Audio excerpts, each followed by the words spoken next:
C'est l'heure à présent de notre focus, direction le Togo, l'un des pays d'Afrique subsaharienne où la croyance en la sorcellerie est encore très répandue. En sont particulièrement victimes les enfants quand ils sont un peu différents, handicapés, très agités ou encore surdoués. Ils sont bien souvent accusés d'être des sorciers tenus pour responsables de drames comme par exemple de la mort d'un proche. Alors on leur inflige toutes sortes de sévices, séquestration, travaux forcés, torture jusqu'à ce que mort s'ensuive. Voyez ce reportage d'Emmanuel Sodji et Raphaël Ental. Attention, certaines images de ce reportage peuvent choquer. La vie de Matina s'est brisée il y a 5 ans, quand son demi-frère, de 20 ans son aîné, lui a infligé un traitement inhumain. Il n'en serait pas sorti vivant si sa mère ne l'avait pas sauvé in extremis. Il voulait me tuer carrément. On m'a attaché 4 jours en soleil. Je ne mange pas. Il met dans mes yeux les piments. Et il détachait ma main et il met les piments. Et il a pris les chicottes pour donner son enfant de me frapper, de courir. Si je cours et je tombe, son enfant me frappe.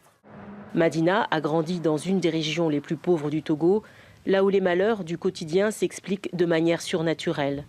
Mort, maladie, malformation, paupérisation sont le point de départ de bien des souffrances dont sont victimes les enfants. Les ennuis de Madina ont commencé à la mort de son père. Sa famille l'a accusé avec sa mère d'être responsable de son décès par sorcellerie. Mon mari avait beaucoup de femmes et d'enfants. Ça a créé beaucoup de problèmes de jalousie. À sa mort, la famille élargie m'a détruite, mon fils et moi. Aujourd'hui, je n'ai plus rien, car j'ai tout investi pour sauver mon fils. Je ne comprends pas comment on peut accuser un enfant de sorcellerie. Si l'enfant dit sorcier n'est pas tué ou jeté à la rue, il est envoyé chez un guérisseur pour être exorcisé. Au bout d'une piste, dans le village d'Alereide, cet homme, qui se fait appeler Alpha sous le baobab, a récupéré une vingtaine d'enfants. Pourquoi tu viens laisser devant moi? Je vois un enfant souffrir sur la route. Je prends mon véhicule, je demande, toi là, tu vas où, toi seul en pied? Je le prends et l'emmène à mon niveau. Je vivais avec ma grand-mère quand on m'a accusée de sorcellerie. Elle m'a emmenée en forêt et elle m'a mis une corde au cou pour me pendre. Un homme lui a demandé de ne pas me tuer, qu'Alpha pourrait s'occuper de moi. Sur le site d'exorcisme, les enfants seraient soignés en se lavant et en buvant des concoctions de plantes amères et nauséabondes.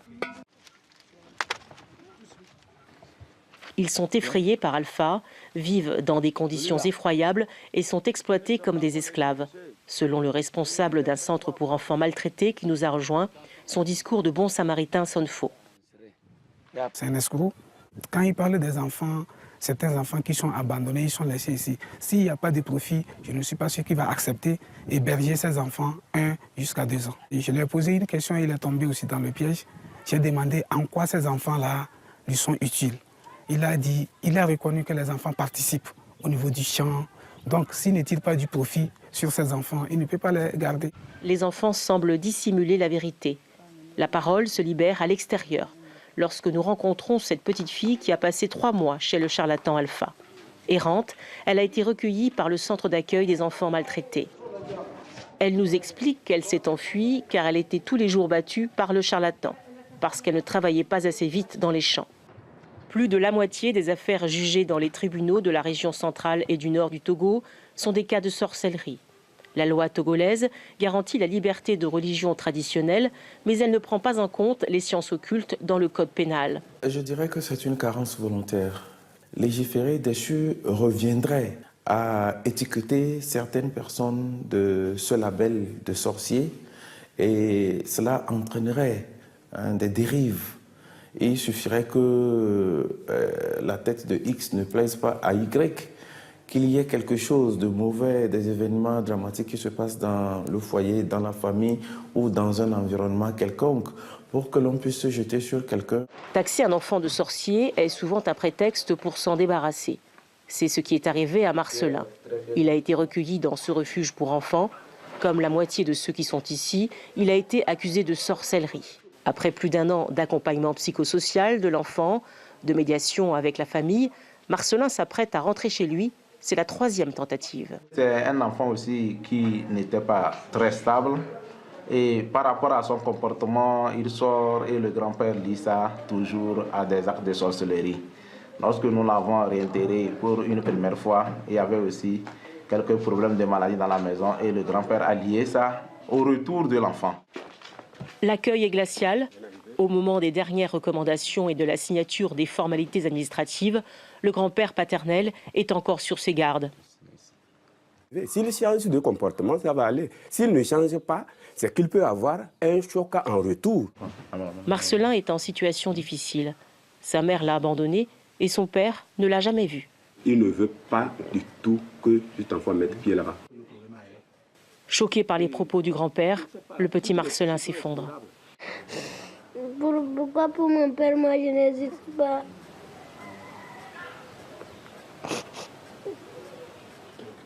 L'accusation de sorcellerie n'est pas une infraction, selon la loi togolaise. Mais les conséquences qui en découlent déclenchent une vindicte populaire ou familiale. Lorsque la justice s'en mêle, il est souvent trop tard.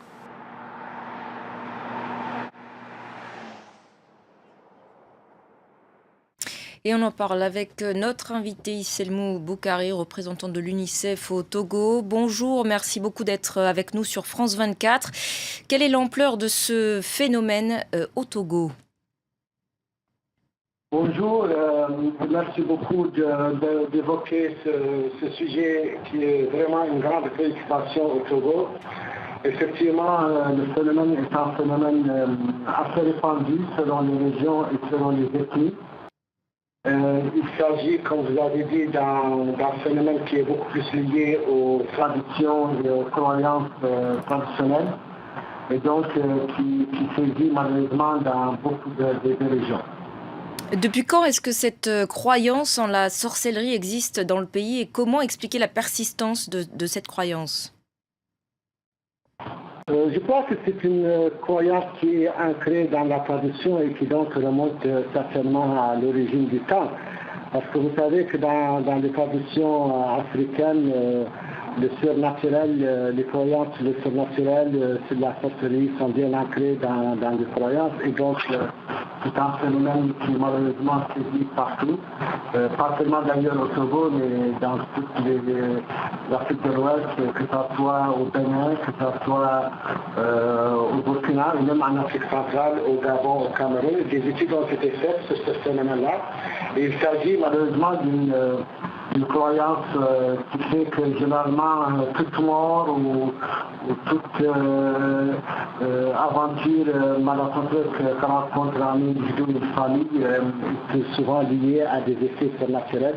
Donc ça fait partie des croyances et malheureusement les résultats sont là. Je pense que ce témoignage que vous avez fait montre vraiment l'ampleur des souffrances dans lesquelles ces enfants souffrent et dans lesquels ils sont hors de leur famille, torturés, abusés, des situations inacceptables et qui nécessitent vraiment un sursaut au niveau des communautés, au niveau des institutions, au niveau des gouvernements. Justement, pourquoi est-ce que l'État togolais ne fait rien jusqu'à présent pour mettre fin au traitement inhumain que subissent ces enfants qui sont accusés de sorcellerie ? Je crois qu'on ne peut pas dire que l'État togolais ne fait rien. Je pense qu'il faut distinguer entre deux choses. Distinguer entre les phénomènes qui sont d'ordre sociologique et qui sont difficiles à changer et les lois. Même s'il n'y a pas une loi sur la sorcellerie parce que c'est difficile, il y a quand même dans le code pénal des lois qui sont contre toute torture et tous les abus contre les enfants. Le Togo a adopté depuis 2012 un code pénal justement qui est interdit et qui saisit toutes les personnes qui sont responsables de souffrances ou d'actes envers les enfants. Donc dans ce cadre-là, on peut considérer que les enfants qui sont accusés de sorcellerie peuvent, s'il y a des plaintes. Le problème c'est que généralement, il faut qu'il y ait d'abord une plainte, il faut que ces cas soient recensés. Et donc, comme c'est un phénomène social et traditionnel, les familles elles-mêmes ne portent pas plainte et parfois même, pour ne pas être stigmatisées, elles sont parties, comme d'ailleurs le montre le témoignage, ce sont elles-mêmes peut-être les membres de la famille qui font subir aux enfants ces abus. Et donc, c'est un travail qu'il faut faire au niveau de la lutte contre toutes les formes de souffrance et d'abus. dont sont victimes des enfants, parce que ces enfants-là sont doublement victimes. Ils sont victimes d'être accusés de sorcellerie, mais ils sont aussi victimes d'abus, et même ceux qui sont censés, comme le cas que vous avez montré, être des recours comme ces charlatans, les exploitent aussi et les mettent dans une situation inacceptable. Et c'est pourquoi nous, à l'UNICEF, nous collaborons très fort avec la société civile, avec les ONG, avec tous les intervenants sur deux plans. D'abord, pour protéger ces enfants-là, les sauver et les mettre dans des conditions de dignité, et qu'ils puissent vivre dans un milieu favorable où ils peuvent étudier, être en bonne santé, mais aussi faire un travail de longue haleine avec les chefs religieux, les chefs traditionnels, pour justement un changement de comportement au sein des communautés. Mais cela, c'est une lutte de longue haleine qui nécessite beaucoup de travail.